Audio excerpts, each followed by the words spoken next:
Ready on my cue, Blur Candle. Ay, kaya isa pa.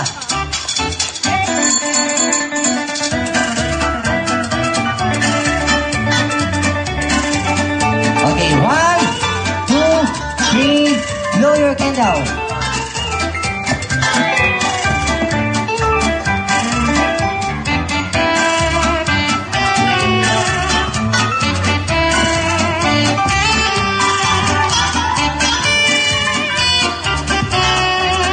Okay, isa pa Ate Audrey.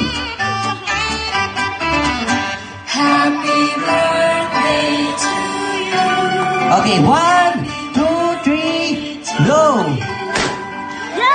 Ayun. Umabot ako. And then, syempre, sa lahat ng kids natin,